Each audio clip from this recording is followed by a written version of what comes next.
ফের ক্ষুদিরাম অনুশীলন কেন্দ্রের স্ট্রং রুমের বাইরে উত্তেজনা। ঘটনার সূত্রপাত শুক্রবার রাত 12টা নাগাদ। এদিন পরিদর্শনে যান বিজেপি প্রার্থী পূর্ণিমা চক্রবর্তী স্ট্রং রুম। সেই সময় কয়েকজন তৃণমূল কর্মী স্ট্রং রুমে ফেসবুক লাইভ করে বলে অভিযোগ। তাকে দেখে জয় বাংলা স্লোগান দেয় দায়িত্বে থাকা পুলিশ আধিকারিকরা। ক্ষোভ উগরে দেন তৃণমূল কংগ্রেসের। হার শুধু আগামী কয়েক ঘন্টার অপেক্ষায়। রাজ্যের মানুষ গণতান্ত্রিকভাবে তাদেরকে ছুঁড়ে ফেলে দিয়েছে, সংবাদ মাধ্যমকে জানান পূর্ণিমা চক্রবর্তী।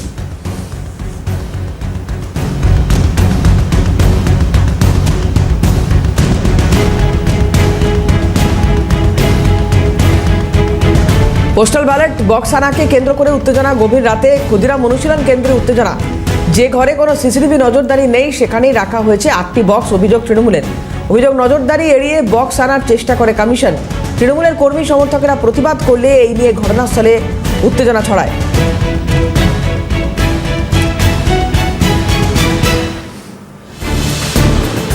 সুব্রত বন্দ্যোপাধ্যায় আমাদের প্রতিনিধি রয়েছেন এই মুহূর্তে। সরাসরি চলে যাব ক্ষুদিরাম অনুশীলন কেন্দ্রের বাইরে।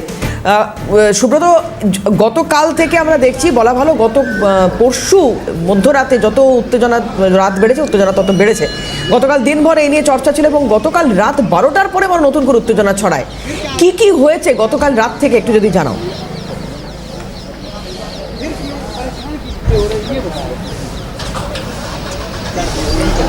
হ্যাঁ দেখো, তোমায় প্রথমে বলে রাখি যে আমি এখন যে জায়গাটা দাঁড়িয়ে আছি ক্ষুদিরাম অনুশীলন কেন্দ্র, অর্থাৎ এই ভেতরের স্ট্রং রুম।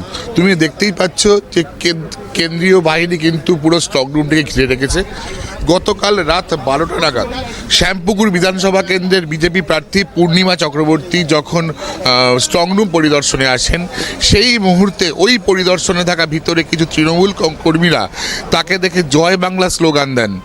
পরবর্তীকালে তিনি পরিস্থিতি চরমে ওঠে। তিনি বাইরে এসে পুলিশকে একরাশ ক্ষোভ উগরে দেন। তিনি দাবি করেছেন যে এইভাবে কমিশনের নজরদারি এড়িয়ে ভিতরে কি করে তারা জয় বাংলা স্লোগান দিচ্ছেন। তিনি সংবাদ মাধ্যমকে জানিয়েছেন যে বিজেপি কর্মীদের ভয়ে, অর্থাৎ তৃণমূল কংগ্রেস হেরে যাবার ভয়তে তারা কিন্তু এই ফন্দি এঁটেছে।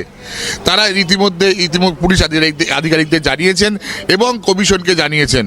পরবর্তীকালে কিন্তু দেখতে পাচ্ছি যে ভোর 4টে নাগাদ আবার কিন্তু পরিস্থিতি চরমে ওঠে। কারণ তুমি জানো যে এই ক্ষুদিরাম অনুশীলন কেন্দ্র কিন্তু স্ট্রং রুম করা হয়েছে।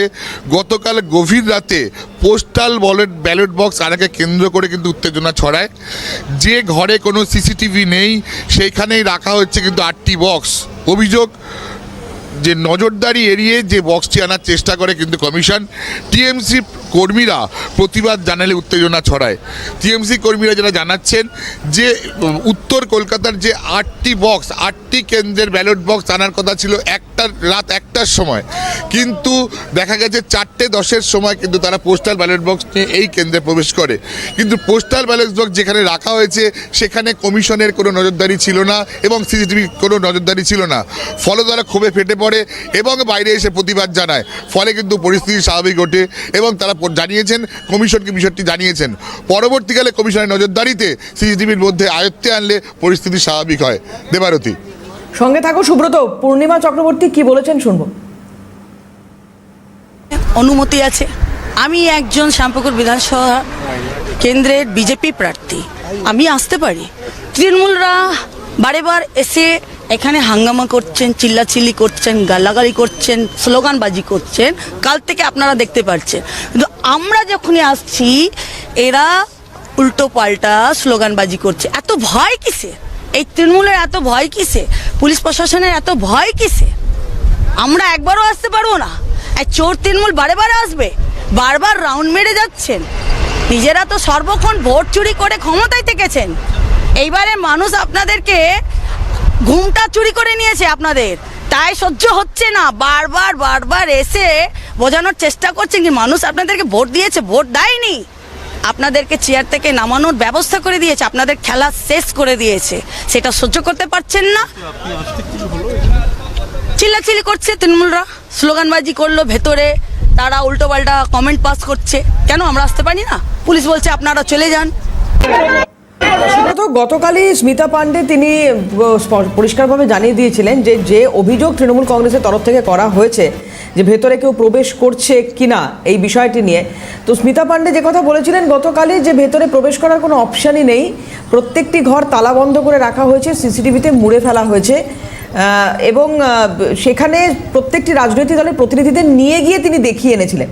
তারপরেও কেন পরবর্তী ক্ষেত্রে আমরা দেখলাম কুণাল ঘোষ একটা অভিযোগ করেছেন যে বিকেলের দিকে উত্তেজনা ছড়াতে পারে। গতকাল সকালবেলা এরকম একটি রিয়াকশন কুণাল ঘোষের ছিল এবং গতকাল তুমি যে ছবি তুলে ধরছো সেখানে তো এরকমই অভিযোগ সামনে আসছে যে কিছু মুভমেন্ট হয়েছে পোস্টাল ব্যালট যখন ঢুকেছে। তো এই জটিলতাটা তৈরি হওয়া, এটার নিয়ে কমিশন কি ভাবছে বা তারা এটাকে কিভাবে মোকাবিলা করবে? গতকাল আমরা দেখেছি কমিশনের প্রেস কনফারেন্স।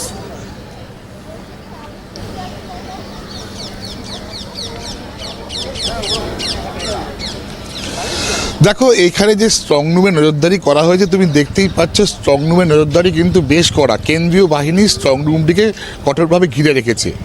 কিন্তু কালকে যখন রাত 2:30 নাগাদ বা ব্যালট বক্স আসার কথা ছিল, পোস্টাল ব্যালটগুলো, সেই ব্যালট বক্সগুলো আসে 4:10, ফলে তাতে 2 ঘন্টা লেট। এবং এসে যে ব্যালট বক্সগুলো সেগুলো কিন্তু কমিশন যেটা করেছেন সেটা যে ঘরে সিসিটিভি নেই সেই ঘরে ঢোকানোর চেষ্টা করছে, এটা কিন্তু অভিযোগ তৃণমূল কংগ্রেসের। কিন্তু কমিশন বলছেন যেটা, সেটা কমিশনের কোনো এর মধ্যে বিষয় নেই, যে ঘরে সিসিটিভি ছিল সেই ঘরের মধ্যেই কিন্তু রাখা হয়েছে। ফলত তাদের অভিযোগ কতটা সত্য বা কতটা মিথ্যে সে বিষয়ে কমিশন কিন্তু এই বিষয়ে কোনো কথা বলতে চাইছেন না।